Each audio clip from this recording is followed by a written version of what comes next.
En el año 1954, imágenes como estas eran comunes. La sociedad de la época no permitía a afrodescendientes en las universidades y los trataba injustamente a causa de una diferencia: el color de su piel. Por ejemplo, les tocaba sentarse en la parte de atrás del bus y no podían usar los mismos bebederos que usaban los blancos. Debían usar bebederos especiales, bebederos solo para negros. Durante muchos años, la población afrodescendiente vivió la injusticia de no tener garantizados los mismos derechos que sí tenían garantizados los que tenían la piel más clara. Sin embargo, muchas personas que sabían que ahí había un problema y que tocaba solucionarlo, lucharon para cambiar esa situación.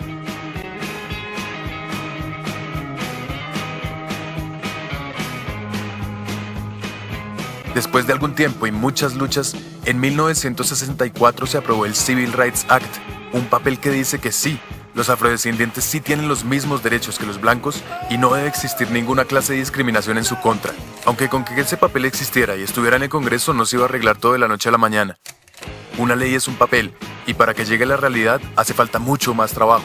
Es aquí donde recordamos personajes como Martin Luther King, como Mohamed Ali, como Malcolm X, como Tommy Smith y John Carlos, y bueno, como tantos otros que llevaron el mensaje de ese papel a la base de la cultura y realmente ayudaron a cambiar formas de pensar en los hogares norteamericanos y dieron pie para que algo como esto fuera posible, para que cupiera en la cabeza de los norteamericanos que un presidente afrodescendiente los podía representar a todos. Hoy en día el problema no se ha acabado, pero es solo una minoría la que insiste en un concepto tan salvaje y arcaico como el del racismo. Ahora, vean esto. Para el principio del siglo XX, un legado histórico que trataba a las personas con discapacidad como fenómenos, como retardados o como incapaces, había logrado que la discapacidad fuese considerada por la mayoría de las personas como una maldición o como un castigo divino. La sociedad de la época entendía las diferencias físicas, sensoriales, intelectuales o psicosociales como algo inaceptable y creyó que lo correcto era esconderlas o construir lugares donde vivieran aisladas. Así, los ciudadanos supuestamente normales se desentendieron de las personas con discapacidad y continuaron construyendo un mundo excluyente, lleno de barreras. Muchos fueron encerrados de por vida en esas instituciones, incluso en contra de su voluntad, para sufrir tratos inhumanos y degradantes. No se les permitía tomar decisiones y se les hizo creer que jamás podrían vivir por ellos mismos. Se les hizo creer que eran menos, que no eran suficiente. De hecho, se los llamó minusválidos. Durante la primera mitad del siglo XX, el pensamiento de los médicos era que las personas con discapacidad debían ser curadas de su enfermedad y que en el momento en que estuvieran sanos, volverían a ser parte de la sociedad. A punta de terapia, les hicieron creer que su problema se les quitaría, pero mientras ese día llegaba, ¿qué? En algunos lugares, hasta se esterilizaba a las personas con discapacidad o existían leyes que les prohibían casarse o incluso aparecer en público. La marca de la discapacidad se creó utilizando los mismos colores que los de un hospital y se pregonó con orgullo el nuevo y maravilloso concepto de la integración, pero en vez de incluirlos realmente, se los integró solo en una parte de la sociedad y así se inició una nueva forma de segregación, mientras que las personas con las discapacidades más complejas seguían presas en instituciones cada vez más inhumanas. Durante la segunda mitad del siglo, ya se tenía claro que eso era un problema y cogió fuerza un movimiento que buscó acabar con esa opresión.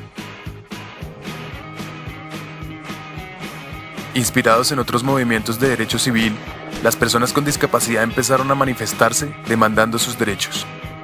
Activistas lucharon por lograr avances en accesibilidad a los sistemas de transporte masivo, a los sitios públicos, a la información, a la salud, a la educación, al empleo, es decir, a las cosas básicas que cualquier persona tiene derecho. Personas con discapacidades severas crearon los primeros centros de vida independiente para volver a ser parte de la comunidad y poder dirigir sus vidas ellos mismos.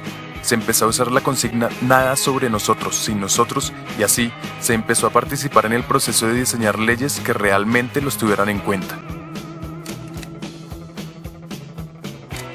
La lucha a través de los años ha desembocado en un movimiento de derecho civil en todo el mundo. En los países desarrollados y en los que están en desarrollo, las personas con discapacidad demandan sus derechos, demandan su libertad y su igualdad de oportunidades.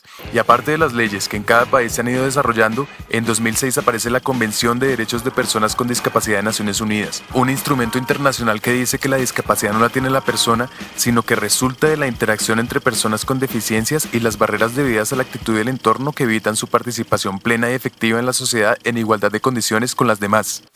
Y al igual que un negro no tiene racismo, sino que el racismo aparece cuando un tipo señala a otro por el color de su piel, yo no tengo discapacidad, sino que la discapacidad aparece cuando yo debo de estar en igualdad de oportunidades con el otro. Lo que tienen las personas son algunas limitaciones que pueden sobreponerse gracias a ciertos ajustes que implementados garantizan la igualdad de oportunidades. Y pilas, son la sociedad y el gobierno los que tienen que garantizar estos ajustes. Si no los garantizan, estaríamos aceptando discriminaciones y abusos que a estas alturas no debemos permitir. Entonces, sabemos que no es ni exclusión ni integración lo que necesitamos, sino una verdadera inclusión social. Y es nuestro deber llevar las leyes que tenemos a la calle y producir el cambio de no ver a las personas con discapacidad como unos enfermos, sino como sujetos de derechos, ciudadanos como todos nosotros. Despierten, ayúdenos a cambiar esta situación.